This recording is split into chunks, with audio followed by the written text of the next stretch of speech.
첨단 재래식 전력에 있어서 미국을 중국이 추월할 가능성은 향후 몇십 년 동안 크지는 않아요. 근데 문제는 뭐냐면 자율무기 체계는 굉장히 값이 싸죠. 인공지능을 활용해가지고 보다 더 적은 돈으로 미국의 군사력을 추월할 수 있는 가능성은 있지 않겠느냐.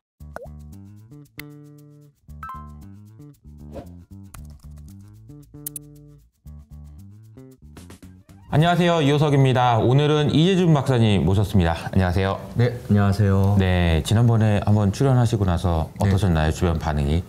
주변 반응이 알아보시는 분들이 꽤 정말요? 있어서 놀랐습니다. 아, 그래요? 예. 아니, 반응이 굉장히 뜨거웠어요. 굉장히 중요한 주제들을 쉽고 재밌게 설명해 주신다고 해가지고 네. 반응이 좋았던 것 같은데 네. 또 한편으로는 너무 쉽게 설명한다 이런 이야기도 있어서 박사님의 수준을 저희가 이제 말씀드리기 위해서 오늘은 2022년 가을에 박사님께서 쓰신 논문 이야기를 그냥 해보는 거를 해보자. 이렇게 저희가 이제 주제를 정했거든요.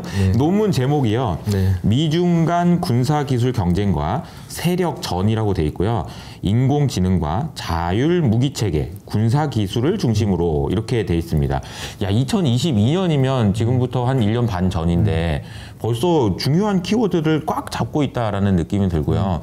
이 논문을 쓰시게 된 계기랄까? 이런 게 좀 있으세요? 주요 전공이 중국 엘리트 정치하고 그리고 중국의 안보 관계예요. 그리고 그런 안보 관계라는 이제 차원에서 미중 관계 그리고 미중 군사 문제 이런 주제들을 제가 연구를 하고 있거든요. 인공지능 이제 자율무기 체계가 미중 간 군사 기술 경쟁에서 어떤 양상으로 전개되고 있는지 설명을 하고 또 연구를 한 측면이 있죠. 그러면은 첫 번째 질문은 이제 미국과 중국의 무기 체계가 변화하고 있다라는 이야기를 좀 해주셔야 될 것 같은데 자율 무기 체계 이 부분이 이제 무엇인지 그리고 왜 지금 미국과 중국이 지금 이 기술 가지고 다른 부분도 아니고 군사력과 관련해서 이 부분이 어떻게 의미가 있는지 좀 설명해 주시면 좋을 것 같아요. 자율무기 체계가 뭔지 이제 이거부터 설명을 해달라는 말씀이시죠? 좋아요. 일반적인 무기 같은 경우는 사람이 다 컨트롤을 하는 거죠. 사람이 다 제어를 하고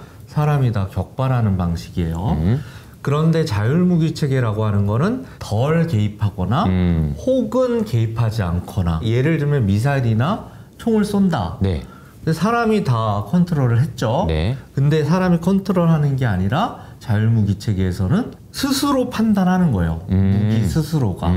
그럼 어떻게 하느냐? 이 자율무기 체계라고 하는 것은 세 가지 종류로 나뉘어요. 첫 번째는 이제 부분 자율성이에요. 그래서 무기체가 작동하는 과정에서 인간의 개입과 통제가 이루어지는데 부분적으로 인간이 개입을 하는 거예요.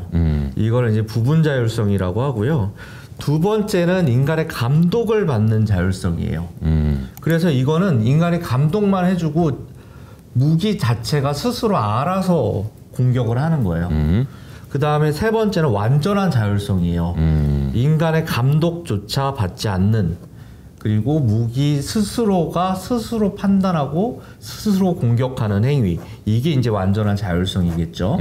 터미네이터 영화가 이제 되게 유명하죠. 터미네이터 같은 경우는 부분 자율성이겠어요? 아니면 인간의 감독을 받는 자율성이겠어요? 완전한 자율성이겠어요? 완전한 자율성이죠. 자기 마음대로 움직일 수 있다라는 거죠. 그렇죠. 인간이 감독하지도 않아도.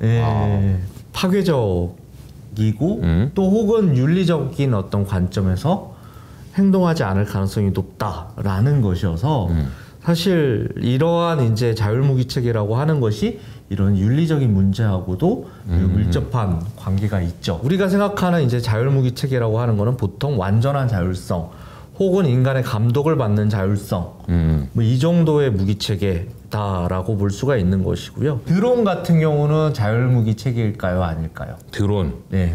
드론은 자율무기 체계가 조종을 해야 되는 거 아닌가요? 인간이 조정을 안 해도 되는 거라면은 조정을 하죠. 그렇기 때문에 완전한 자율성을 갖고 있다고 보기도 어렵고 또 뭐 인간의 감독을 받고 스스로 움직인다고 보기도 어렵죠. 그렇죠. 그래서 사실상 드론은 이제 자율무기 체계로 분류를 할 수 있을 것이냐, 그거는 상당히 논쟁이 있을 수는 있죠. 다만 이제 원격 조정한다라는 관점이고 그리고 과거에 우리가 이제 리모트 컨트롤, 뭐 리모컨으로 움직이는 무기랑은 달리 드론은 어느 정도 비행에 있어서의 어떤 자율적인 그 움직임들이 이제 입력이 되기 때문에 부분적 자율성을 갖기도 하죠. 그렇기 때문에 이제 자율무기 체계의 분류도 될 수 있고 기술적 특징에 따라서 드론을 어떻게 볼 것이냐 뭐 이런 문제들은 남아 있죠. 자율무기 체제 이런 얘기를 해주셨는데 네. 인공지능뿐만 아니라 소형화되고 있다는 것도 좀 특징인가 봐요. 말 있잖아요. 말? 중세 시대 때 네네네. 중세 기사들이 있잖아요. 굉장히 세 보이잖아요.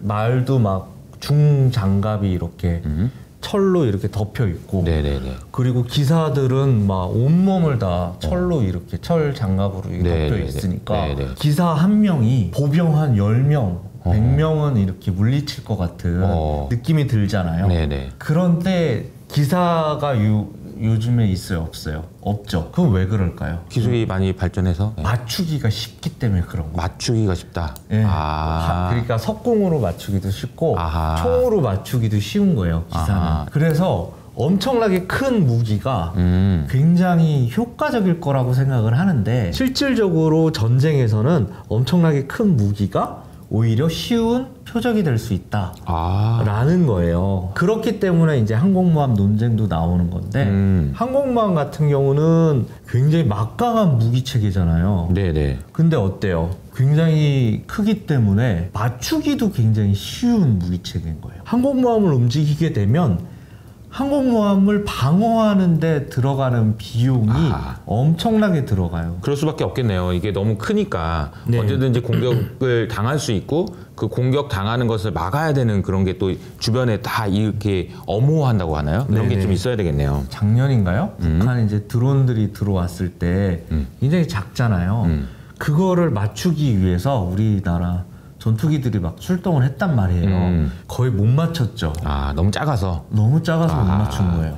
이게 크고 작은 것이 장단점이 있는데 큰 것은 큰 것대로 공격 대상이 쉽게 된다라는 점에서 좀 단점이 있군요. 그렇죠. 소형이면 또 오히려 이제 안 보이니까 좀 맞추기 또 어려운 거고요. 이제 여름이 되면 해충들이 있잖아요. 네네. 모기파리만큼 인간을 짜증나게 하는 해충도 없죠. 그렇죠, 맞아요. 그래서 소리는 들리는데 윙 하면서 그죠? 예, 불을 끄면은 소리가 들려요. 근데 켜면 또 어디 가는지 모르겠어. 못 잡아. 못 잡죠. 그리고 발견을 했어. 근데 급강화를 한단 말이에요. 모기들이. 네, 그죠. 순식간에 그죠. 순식간에 사라진단 말이에요. 맞아. 잡기가 어려워. 다시 잡기가 어렵구나. 네. 근데 그 모기가 네. 엄청나게 많아요. 그러면 더 잡기가 어려워요. 한두 마리는 잡았다 쳐요. 네. 근데 때로 몰려다닌다 모기들이. 더 만약에 잡기가 어렵다라는 게 거기서 온 게 이제 자율무기 체계를 갖고 나타나는 이 군집 형태의 작전 개념이 거기서 이제 아이디어를 가져온 거죠. 이거를 스워밍 전략이라고 하나요? 네, 군집이라고 번역이 되는데 네. 이제 이거를 스워밍이라고 하죠. 한 마리는 어떻게 잡는다 쳐요. 근데 벌들은 항상 떼지어 다니죠. 떼지어서 공격을 하죠. 맞아요. 그러면 방법이 있어요, 없어요? 없죠. 도망가야죠. 코미디 영화 같은 데 보면 네. 괜히 벌집 건드려가지고 그 벌집 건드리는 사람이 어떻게 하냐, 막 뛰어가지고 호수나 강으로 들어가죠. 왜냐면 벌들은 물에 닿으면 비행하는 게 굉장히 어렵기 때문에 그런 일들을 하게 되는데 물속으로 들어가면은 그나마 살 수 있다. 그렇기 때문에 이제 스워밍이라고 하는 이제 전략들이 도출이 되는 건데요. 떼지어서 움직이면 잡기도 어렵고 잡았다고 쳐도 한두 개 정도밖에 못 잡는단 말이에요.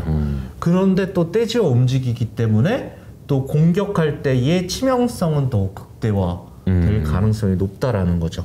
그래서 이게 실제로 스워밍 전략이라는 게 무인 체계 그리고 소형화 이런 것과 맞물리면서 의미 있는 변화들을 좀 만들어내나요? 실제 사례들이 좀 있어요? 아직까지는 실전에서 광범위하게 사용되는 경우는 흔치는 않죠. 네. 다만 이제 우리 평창 동계올림픽 때 군집 드론들이 이제 하늘에서 장관을 이루면서 쇼를 한번 보여준 적이 있죠. 맞아요. 예. 근데 그게 이제 평창 올림픽 때는 밤에 예쁜 어떤 공연을 선보였다고 쳐요. 네. 근데 그 평창 올림픽 때 선보였던 드론들이 예를 들면 폭탄을 하나씩 소형 폭탄을 다 갖고 있다고 쳐요. 그러면 그게 순식간에 관중석으로 돌진을 한다. 그러면 그 군집 드론을 뭐 예를 들면 방어할 수 있는 방법이냐? FC-4K로 막겠어요. 뭘로 막겠어요? K9 자주포로 막겠어요. 막을 수 있는 수단이 아무것도 없단 말이에요. 네.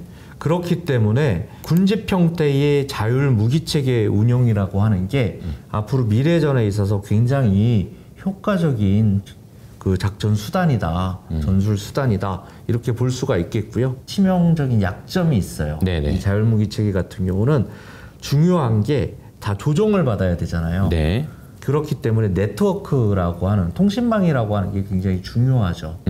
그래서 이 자율무기 체계의 치명적인 약점은 네트워크 지원을 얼마나 잘 받느냐, 끊기지 않고 이게 핵심이고 반자율무기 체계의 핵심도 결국에는 이제 이 네트워크 체계를 얼마나 무력화시킬 수 있느냐 여기에 핵심이 들어가는 거겠죠. 뭐 쉽게 말하면은 그냥 뭐 와이파이 연결되는 곳에서 돌아다녀야 되는데 연결 안 되면 그냥 뭐 떨어지겠네요. 그냥 네. 이게 어떻게 문제가 되니까. 그러니까 오히려 자유무기 체계를 공격하기 위해서는 네트워크를 끊어야 되는 거군요. 그렇죠. 그러니까, 이게 스워밍 형태의 이제 전술적인 공격이 지금 뭐 광범위하게 나타나고 있지는 않지만 최근에 이제 우크라이나 전쟁에서는 구소련 시대부터 이제 러시아가 자랑하는 지상전의 핵심 탱크들이 우크라이나의 드론에 의해서 계속 파괴가 되고 있죠. 그건 뭐냐면 탱크라는 게 아까 얘기했다시피 굉장히 큰 무기체계죠. 네네. 표적이 되게 쉬운, 탐지도 되게 쉬운. 금방 알 수 있는 그죠. 그리고 탱크라고 하는 게 소리가 굉장히 커요. 그리고 굉장히 느리게 움직이죠. 탱크가 엄청 강력할 것 같지만 맞아요. 실제로 현대전에 있어서는 탱크가 무용지물 아니냐라는 이제 논쟁들이 나올 만큼 탱크는 굉장히 취약한 무기체계예요. 그리고 탱크는 또 문제가 뭐냐면 시가전에 굉장히 취약해요. 전쟁이 벌어지면 폭격이 이루어지잖아요. 그럼 도시 같은 경우는 고층 빌딩들이 있단 말이에요. 그러면 폭격에 의해서 고층 빌딩들이 파괴가 되고 그 잔해들이 길을 다 메워버려요. 그리고 탱크들은 어떻게 움직이죠? 일렬로 움직이잖아요. 맞아요. 길 따라서 이렇게 움직일 수밖에 없단 말이에요. 아니면 논밭으로 가야 되는데 그럼 속도가 저하되죠. 그러면 탱크들이 일렬로 움직이는데 드론이 보고 있다가 앞에 있는 탱크를 공격하면 파괴를 시켜버려요. 그러면 어떻게 돼요? 뒤에도 못 가는구나. 탱크들은 서 있어요. 자, 탱크는 서는 순간 또 굉장히 취약해져요. 그러면 어떻게 할 수 있죠? 사람이 가가지고 탱크를 공격할 수도 있게 되고. 그러네요. 그리고 옆에서 보고 있다가 대탱크 타격 수단으로 탱크를 공격할 수도 있어요.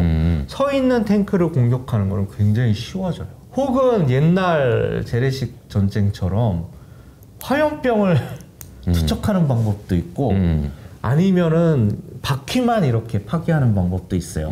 수류탄 같은 걸 넣어가지고 뭐 이렇게 해서 탱크를 무력화시키는 수단들이 있는데 드론 같은 경우는 그런 이동상의 제약이 없죠. 잔해가 있어도 공중에서 움직이는 거고 그리고 공중에서 움직일 때 잔해를 막 걸을 필요도 없단 말이에요. 사람처럼. 그렇기 때문에 시가전에 있어서 드론이 굉장히 효과적이었다라는 게 우크라이나 전쟁에서 드러나는 거죠. 근데 더 나아가서 이게 완전한 자율성을 갖고 있다. 그러면 학습, 머신러닝에 의해서 그 예를 들면 러시아 탱크들이 어떻게 움직이는지 뭐 이런 것들을 예측해서 학습을 시켜버려요.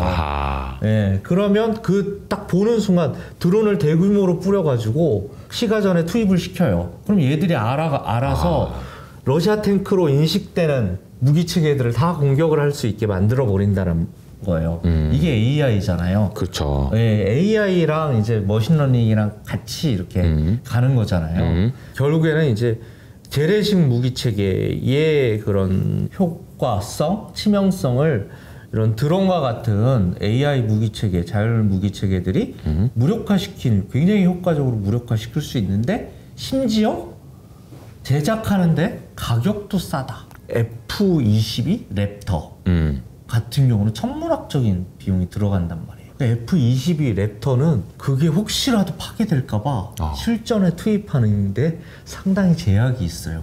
끌고 나가기 힘든 거예요. 예를 들면 페라리가 집에 있다. 그리고 뭐 그보다 싼 소나타가 있다. 그러면 어디 갈 때 페라리 몰고 가겠어요?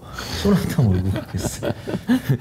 아무래도 좀 편하게 몰고 있는 차는 좀 싼 거다라는 거죠. 네. 긁어도 크게 부담 없는. 긁어도 부담 없는. 네, 차를 몰고 가겠죠. 더 애지중지하게 된다는 거죠. 그렇죠. 너무 비싸면. 네. 이 드론 같은 거. 아유 뭐 어떡하겠어요. 그냥 이 파괴돼도 뭐 다시 만들지. 뭐 이런 거죠. 이렇기 때문에 현 실전에서 운영하는데도 부담이 없고 그리고 얘가 파괴돼 봤자 또 만들면 되니까 얼마든지 실전에 투입하는 데 있어서 제약이 없다라는 거죠. 그렇기 때문에 이 자율무기 체계라는 게 전쟁의 판도를 바꿀 수 있는 기술이 될 수가 있다. 예. 그러니까 과거의 전쟁의 모습을 생각해보고 뭐 1차 세계대전, 2차 세계대전 당시에 그 전쟁 영화 같은 거 보면은 나오는 시가전 뭐 이런 것들이 지금 이제 새로운 이제 앞으로 일어날 수도 있는 그런 전쟁에서는 양상이 많이 바뀔 거다. 그것은 소형화 그리고 인공지능 뭐 이런 부분들이 키워드가 되겠군요. 자율주행 마찬가지로. 그러면은 이 무기 체계가 변화되는 게 미국과 중국의 패권 전쟁에는 이게 어떤 영향을 준다고 봐야 되나요? 미국이 천조국이라고도 얘기하죠. 맞아요. 막대한 국방비 예산을 쓰고 있고 중국도 막대한 군사비를 쓰고 있어요. 근데 아직까지는 미국이 쓰는 군사비가 중국보다는 훨씬 많아요. 그러면 첨단 무기 체계 그리고 비싼 전투기 그리고 비싼 항공모함 이거는 미국이 훨씬 더 많이 가질 수도 있고 훨씬 더 좋은 무기들을 보유할 수 있단 말이에요. 재래식 전력에 있어서 첨단 재래식 전력에 있어서 미국을 중국이 추월할 가능성은 향후 몇십 년 동안 크지는 않아요. 근데 문제는 뭐냐면 아까 얘기했다시피 자율무기 체계는 굉장히 값이 싸죠. 그러면 중국 입장에서는 어떻게 생각을 하겠어요? 재래식 첨단 무기 체계로 미국을 추월하기는 굉장히 어렵다. 그러면 자율무기 체계 인공지능을 활용해 가지고 보다 더 적은 예산, 보다 더 적은 돈으로 미국의 군사력을 추월할 수 있는 가능성은 있지 않겠느냐. 라는 고민을 하게 되는 것이죠. 그거를 어떻게 비유를 하냐면 스피드 스케이팅하고 쇼트트랙을 비교를 해요. 스피드 스케이팅은 근육이 되게 중요해요. 말벅지라고 얘기를 하잖아요. 말벅지, 그죠? 네. 허벅지가 뭐 엄청나죠, 힘이. 네. 그래서 약간 이제 체력적으로 피지컬 측면에 있어서 서양 선수들을 예를 들면 독일 선수들이라든가 아니면 미국 선수들이라든가 이런 이제 이기가 좀 어렵죠. 강한 선수들은 스피드 스케이팅에 굉장히 유리하단 말이에요. 쇼트트랙 같은 경우는 코너링, 그렇죠. 예, 코너를 이렇게 회전할 수 있는 능력. 마찬가지로 기존의 재래식 전력이라고 하는 것은 스피드 스케이팅 같은 거예요. 큰 거. 네. 미국이 갖고 있는 근육 이거를 자랑하는 거예요. 근데 지금 이제 새로운 미래전에서는 근육만 갖고 힘 자랑해서는 이기기 어렵다. 기술이 필요하다라는 거죠. 그 기술이 뭐다? 자율무기 체계 같은 거죠. 근데 자율적으로 움직이기 위해서는 뭐가 필요하다? 인공지능이 필요하다. 그렇기 때문에 인공지능하고 자율무기 체계 기술이라고 하는 거는 같이 가는 거죠. 이제 쇼트트랙 이렇게 비유를 해주셨는데 기술적으로 보면은 약간 저는 전기차가 좀 떠올랐던 것 같아요.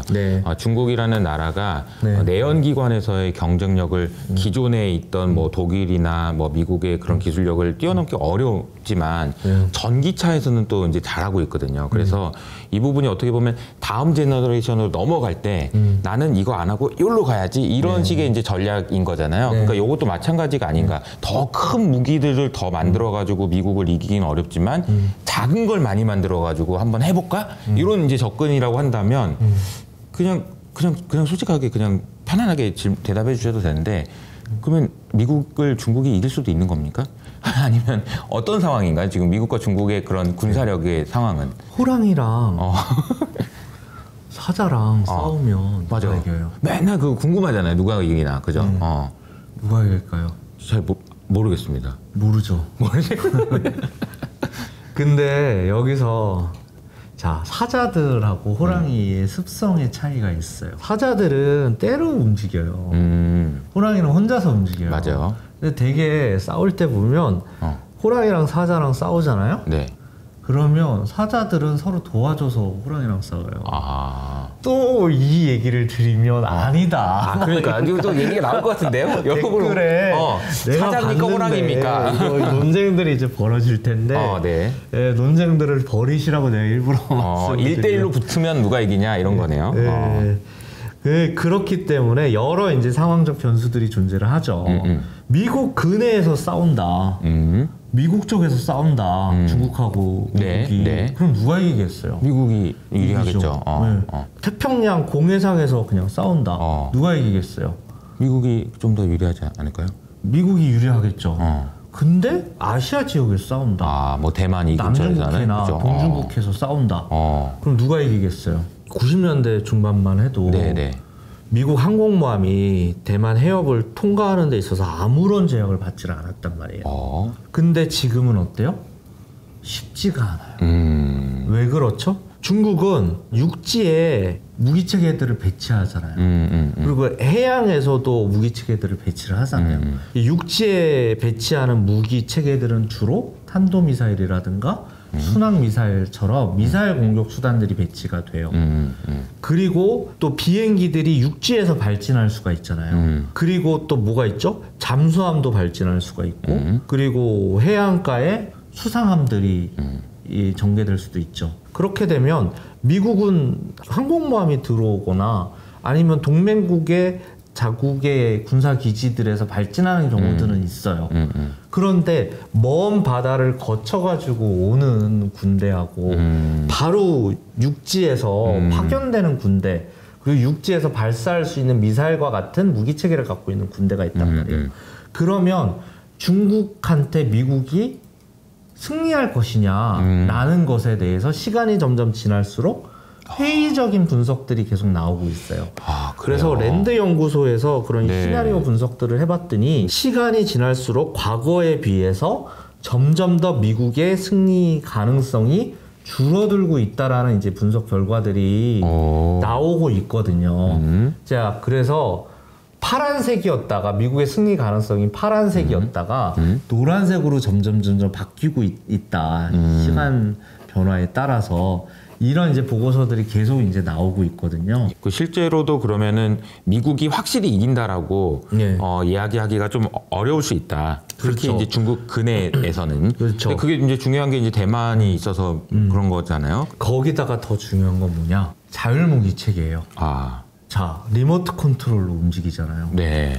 그러면 네트워크 체계에서의 우위는 누가 가지고 있겠어요? 미국은 네트워크 망을 동원해야 되잖아요. 먼 바다에서. 물론 이제 항공모함, 드론이 발진하는 항공모함도 개발이 되고 있어요. 이게 이제 최근에 이제 미국의 항공모함 계획이 재래식 항공모함, 그러니까 유인 전투기가 발진하는 항공모함을 늘리려고 했었거든요. 근데 최근에는 바뀌었어요.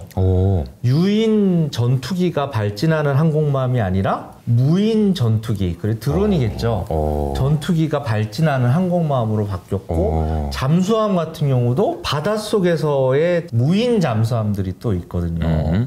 그 무인 잠수함에 모 잠수함이 또 있는 거예요. 이런 식으로 바뀌는 거예요. 그러니까 유인 잠수함을 개발하는 게 아니라 무인 잠수함, 소형의 무인 잠수함들을 탑재할 수 있는 잠수함들이 개발이 되는 거예요.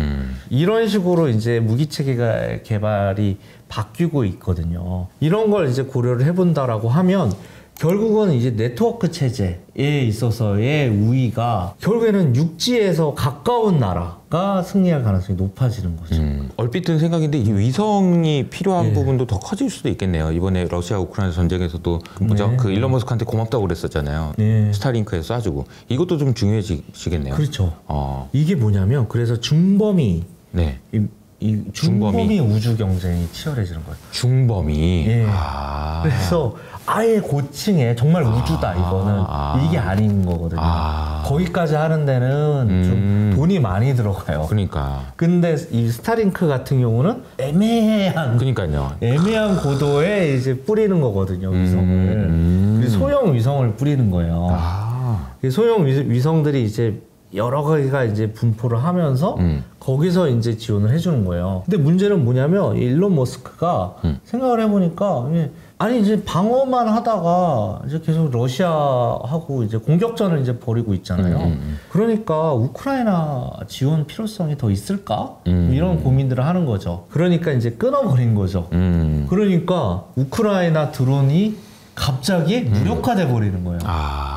그만큼 네트워크 체제가 굉장히 중요한 거죠. 네트워크가 진짜 중요해지는구나. 그래서 이 자율무기 체계 경쟁에서는 네트워크 망을 얼마나 보호할 수 있느냐라는 거고, 그 망을 보호하기 위해서는 사이버 안보라는 게 또 중요해지는 거죠. 두 가지 기술을 갖고 있는 게 굉장히 중요하죠. 자율무기 체계를 운용하는 것도 중요하지만 네트워크 보안성을 얼마나 확보할 것이냐, 이 기술도 굉장히 중요한. 그래서 뒤에 말씀을 드리겠지만 미국의 군수기업, 그러니까 자율무기 체계를 도입하고자 하는 군수기업들은 동시에 뭘 개발하고 있냐면 사이버 안보 기술을 또 개발하고 있어요. 이게 너무 중요해지겠네요. 앞으로도 계속 사이버 안보, 네트워크 이런 부분들이 상당히 좀 중요해질 것 같다라는 생각이 좀 듭니다. 그런데 중국에서는 AI 무기체계 기술로만 보면 미국이랑 이제 어느 정도 수준이라고 볼 수 있는지 좀 그것도 좀 설명을 해주시면 좋을 것 같아요. 그러니까 아까 머신러닝이라고 얘기했잖아요. 머신러닝. AI 기술 격차라고 하는 거는 사실 이게 노가다죠. 계속 학습을 시키는 거예요. 그 구글에서 만든 알파고 같은 경우도 알파고가 바둑을 잘 두는 이유는 그동안에 쌓아왔던 바둑 실전 상황들을 알파고한테 계속 학습을 시키는 거예요. 그리고 사람이랑 계속 바둑을 같이 두면서 알파고가 계속 진화시켜 나가는 거죠. 핵심은 학습이에요. 학습을 많이 시킨다는 거는 결국 사람이 계속 주입을 시키는 거예요. 그리고 계속 그 과정에서 오류를 잡아내는 거고. 그래서 자율주행 기능이 있잖아요. 자율주행 기능의 향상이라고 하는 거는 뭐에 달려 있냐면 자율주행 자동차가 계속 도로에서 운행을 시키는 거예요. 사람이 같이 타가지고. 그러면 그 운행 시간이 많아지면 많아질수록 데이터가 많아지니까. 그렇죠. 그렇기 때문에 중국에서의 AI라는가 이런 거는 상당히 발전할 수밖에 없죠. 경험치가 계속 쌓이는 거예요. 그렇죠. 데이터가 그리고 이게 이제 정부에서 그냥 안면도 그냥 다 이렇게 데이터들 할 수 있으니까 데이터라는 측면에서는 미국보다 더 우위에 있다, 이런 분석들도 좀 있는 것 같더라고요. 그 논문의 내용을 보니까 저도 이번에 새로 이제 알게 된 부분들이 미국이 왜 저렇게 AI 가지고 그리고 군사와 관련된 부분에서 저렇게 민감한가라는 게 좀 의구심이 풀리는 부분이 이거에 있더라고요. 국민 통합 전략. 그러니까 중국의 국민 통합 전략이라는 게 뭔지도 좀 설명해 주시면 좋을 것 같습니다. 자, 민간이 갖고 있는 기술을 군사적으로 활용하자. 민간 기업의 첨단 기술들은 언제든지 군사 기술로 전용할 수 있게끔 하자는 거예요. 중국에서 투자한 어떤 기업들이 가지고 있는 군사 기술이나 이런 것들이 중국 군대로 들어갈 수 있다. 그 기술로 바로 연결될 수 있으니까 그래서 더 민감한 것 같다라는 생각이 좀 들긴 하더라고요. 그렇죠. 그렇기 때문에 미국에서 중국의 민간 기업이 뭐 기업 활동을 한다, 그리고 기술 개발 활동을 한다라고 하면 그게 이제 중국 군으로 들어갈 수 있기 때문에 미국 입장에서는 민간 기업을 민간 기업으로 보는 게 아니라 군수 기업으로 보는 거죠. 저거는 그냥 군대랑 똑같다 이런 식으로 생각을 할 수가 있다라는 거고, 그렇기 때문에 중국 AI 기업에게 제재를 안 할 수가 없는 거다. 그 AI가 얼마나 중요한지 이해한다면은 이런 부분들이 이해가 될 것 같습니다. 우리나라는 좀 어때요? 우리나라는 이런 변화들을 잘 이제 이끌고 있나요? 우리나라도 이제 방산회사들이 최근에 주가도 좋고 관심도들이 많아요. 이제 해외에서도 지금 러브콜을 많이 받고 있는 것 같고요. 우리나라는 문제가 뭐냐면 다 이해관계가 있잖아요. 기술력이 떨어지는 문제는 아니고 이해관계, 군내의 이해관계가 있기 때문에 쉽지가 않아요. 평생 군인을 했을 때 물론 국가를 지켜야겠다는 어떤 희생 정신, 사명감 이것도 물론 이제 군인분들은 가슴속에 굉장히 큰 부분일 거예요. 그리고 실제 우리나라의 군인분들이 상당히 고생도 하고 그러고 있단 말이에요. 그리고 월급이 또 많지는 않아요. 민간 기업에 비해서 또. 그래서 우리 군인분들이 상당히 이제 특히 이제 직업으로 하는 이제 그 장교분들이 처우가 굉장히 열악하거든요. 그럼에도 불구하고 이제 최전방에서 목숨을 걸고 나라를 지키시고 있죠. 근데 그분들이 받을 수 있는 사실 유일한 보상이라고 하는 게 진급이잖아요. 그런데 자율무기 체계 이런 거 많이 늘려봤자 진급에 도움이 돼요, 안 돼요? 지금 어떤 일을 벌이고 있냐면 자율무기 체계 부대들을 만들어가지고 따로 이거를 이제 운영을 하려고 한단 말이에요. 그러면 뭐가 생겨요? 자율무기 체계의 부대에 사령관이 생기겠죠. 장군 자리가 하나 생기는 거예요. 승진거리들이 더 생기는 거예요. 진급거리들이. 자율무기 체계의 핵심은 분산성이란 말이에요. 그리고 분대 단위에서의 운용이란 말이에요. 예를 들면 정찰 육군 같은 경우는 로봇 개 같은 거가 있잖아요. 그 개가 이렇게 막 가잖아요. 그거는 많이 봤어요. 보셨죠. 거기 위에다가 뭘 달면 돼요? 기관총을 단다거나 혹은 카메라를 달면 어떻게 돼요? 정찰도 할 수 있고 공격도 할 수 있단 말이에요. 그리고 거기에 군장을 이렇게 옮기면 그 개가 군장을 메고서 움직인단 말이에요. 여러 가지로 활용할 수가 있죠. 그러네요. 그리고 이제 드론 같은 것들을 분대에서 운용할 수도 있죠. 4명 혹은 10명 단위의 분대 단위 전투를 수행을 하는데 드론 사령부를 하나 만들어가지고 운용하는 게 효과적이겠어요? 아니면 작은 분대 단위에서 드론을 운용하는 게 효과적이겠어요? 전술적 차원에서는 드론 사령부라고 하는 거는 드론이 갖는 효과성을 현저하게 떨어뜨리는 거란 말이에요. 그러니까 각 부대마다 있어야 되는 거지 그걸 따로 띄워놓고 하는 것은 아니다. 그렇죠. 이런 생각이신 거죠. 그러니까 인간의 전투 능력을 극대화할 수 있는 수단으로서의 자율무기 체계가 효과적인 거지. 자율무기들을 다 하나로 모아놓고 우리가 운영을 해보자. 드론도 있고 수상함, 무인 수상함도 있고 무인 잠수함도 있고 무인 전투기도 있고 이거를 하나의 사령부에서 운용한다라고 하는 거는 넌센스인 거고 그런 경우도 사실은 찾기 굉장히 희귀한 사례예요. 그러면 그러겠네요. 우리나라는 왜 그렇게 만들었느냐? 장성 자리. 아까 말씀하셨던 다 이해관계가 엮여 있어서 약간 좀 그런 어려움들이 있다라는 얘기를 해주신 거고요. 예를 들면 전투 비행단 단위에서 무인 무기 체계, 무인 전투기를 운영하는 게 효과적인 거고 무인 무기 체계의 효과성이 우크라이나 전쟁 보면 효과적으로 나타났던 게 뭐냐면 동원 체계에 있었어요. 동원 체계. 왜냐하면 평소에 드론 갖고 노는 걸 좋아하는 사람들이 있었단 말이에요. 드론 동호회. 그렇죠? 우리 농약 뿌리던 사람들. 그렇죠. 그러면 이 사람들은 우리나라도 봐봐요. 드론을 누가 제일 많이 해요? 드론 좋아하는 사람들. 놀이를 이렇게 하는 거. 그런 사람들이 있단 말이에요. 그러니까 우크라이나 전쟁이 발발을 하니까 그런 사람들이 발군의 영향을 발휘하는 거예요. 민간인들이 오히려. 그래서 민간인들이 드론에다가 수류탄 이런 거 매달고서 그러니까 폭탄 같은 거 매달고서 이렇게 조정을 해가지고 정말 숙련된 탱크 부대들을 박살을 냈단 말이에요. 드론 동호회가 실전이네요. 드론 동호회를 그냥 예비군으로 편성시켜 버린 거예요. 쉽게 얘기를 한다고. 쉽게 얘기하면. 그리고 그 사람들이 시가전에서 굉장히 자기 집 동네에 있다가 잘 아니까 또 드론에다 폭탄 매달고 들어가는 거예요. 그리고 숨어서 하죠. 만약에 예비군들한테 드론을 학습시킨다. 혹은 평소에 드론 자격증이 있는 사람들을 예비군으로 편성시킨다.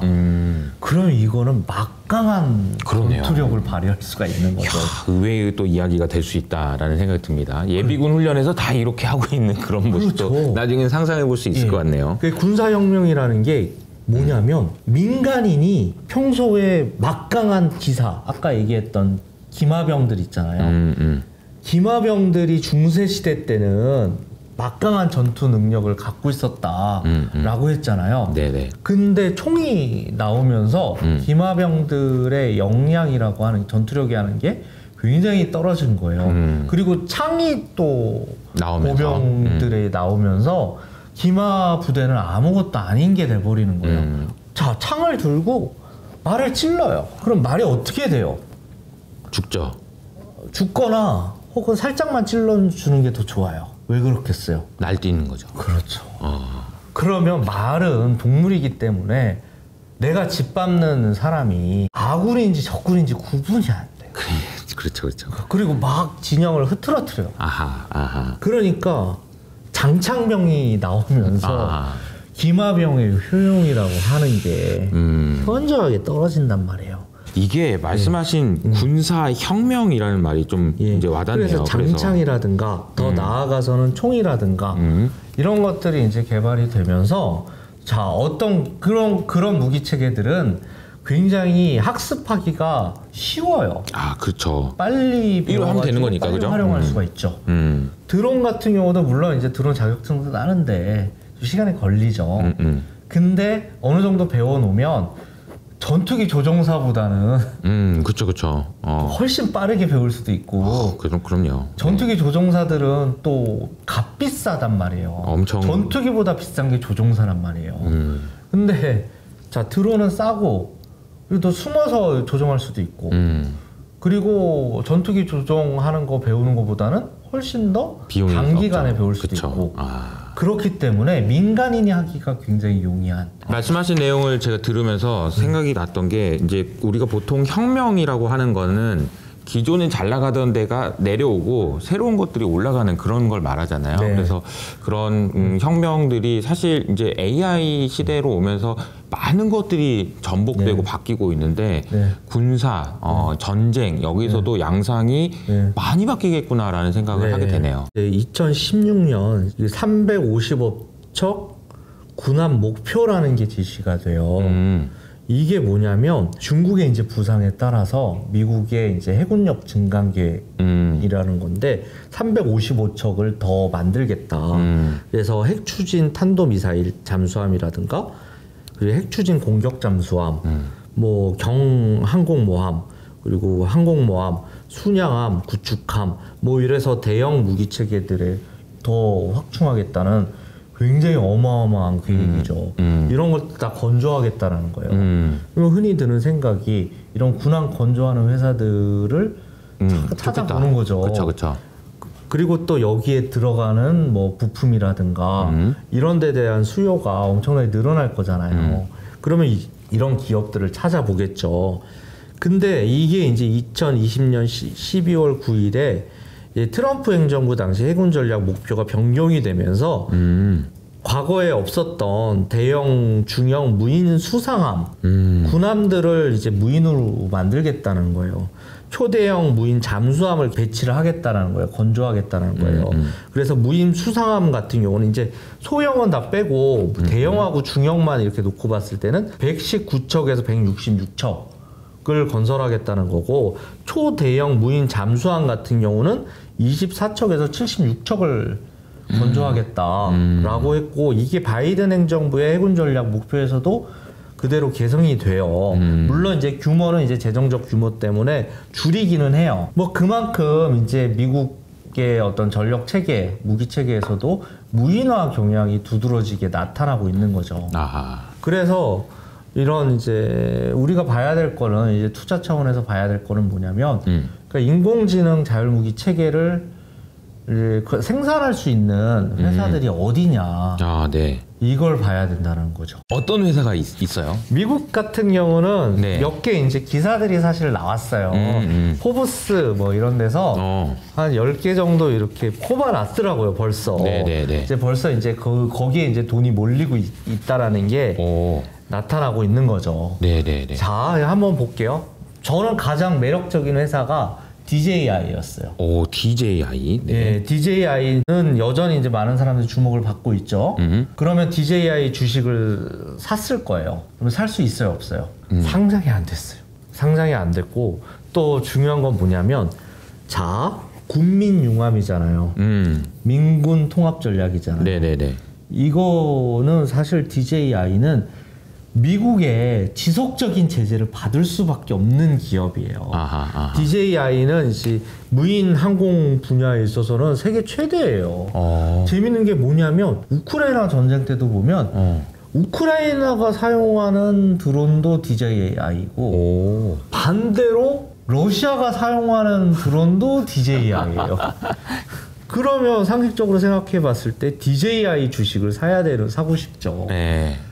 근데 상장이 안 돼 있어서 못 한다. 네, 왜 상장을 안 했을까? 이미 개인적으로 DJI는 그 엄청난 투자금이 몰리고 있어요.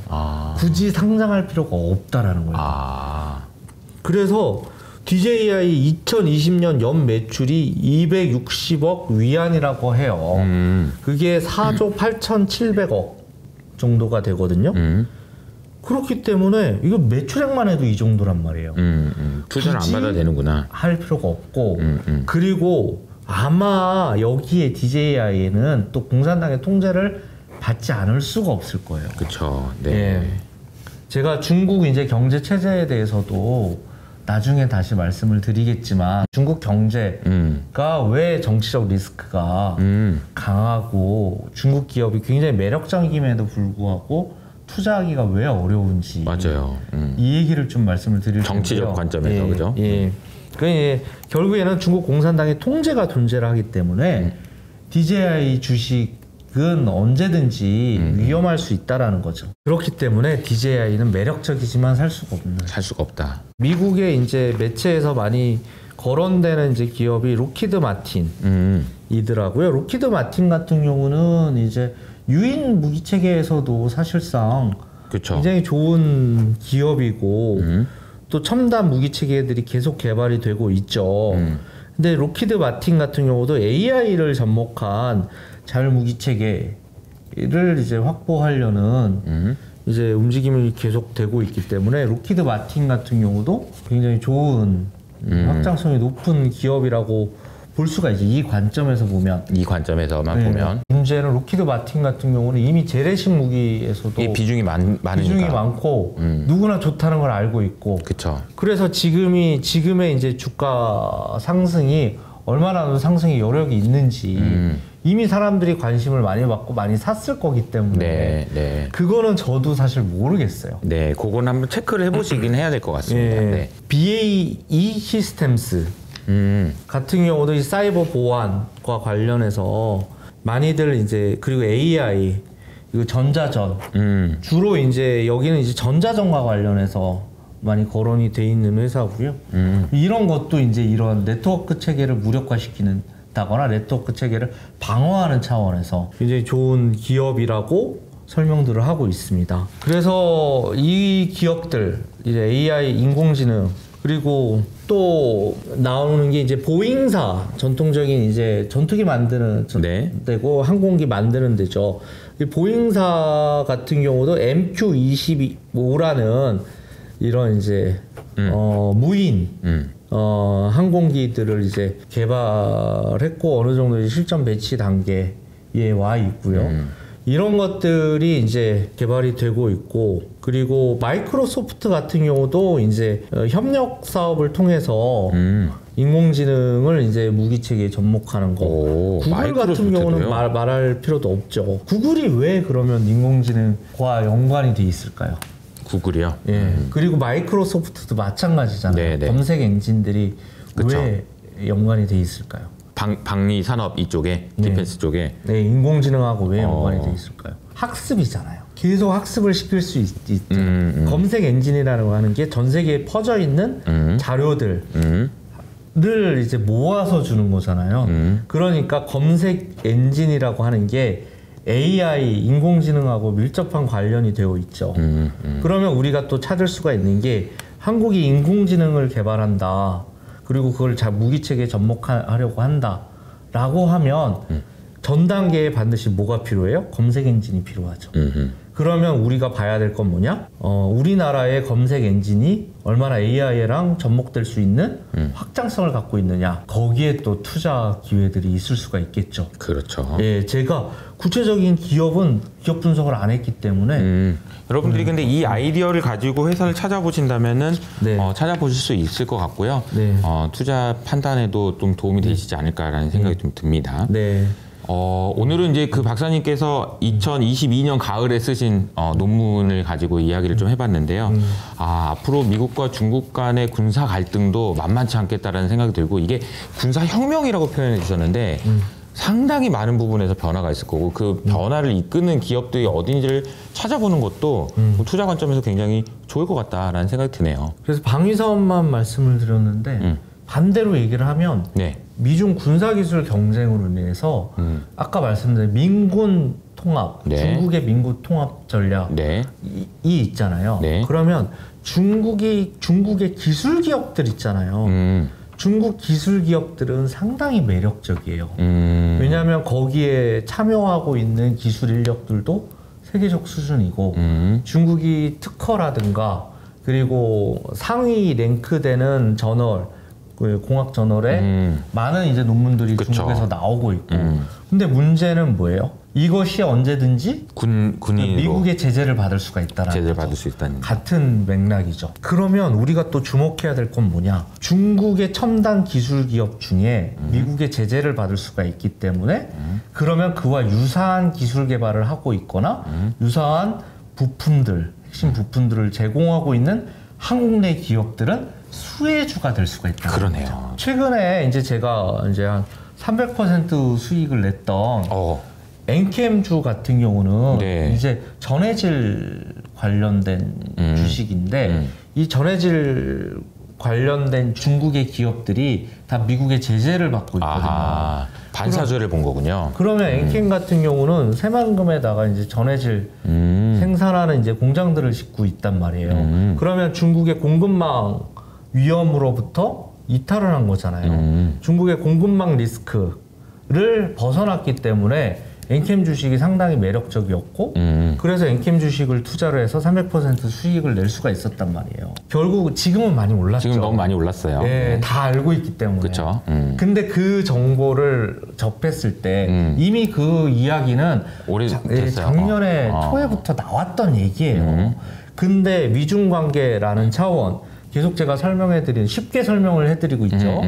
그런 차원에서 그 정보를 접했을 때 보는 관점들이 달라질 수가 있단 말이에요. 그러니까 이제 아는 만큼 보인다는 얘기가 여기서 딱 적용되는 얘기가 아닌가 싶습니다. 자, 그러면은 오늘은요 3.1절 전날인데 출연해 주셔서 너무 감사드리고요. 네. AI 그리고 군사 그리고 미국, 중국 정말 중요한 키워드를 2022년에 먼저 선점하셔서 논문까지 쓰신 이재준 박사님과 함께했습니다. 저희는 다음 시간에 또 인사드리도록 할게요. 감사합니다. 네, 감사합니다.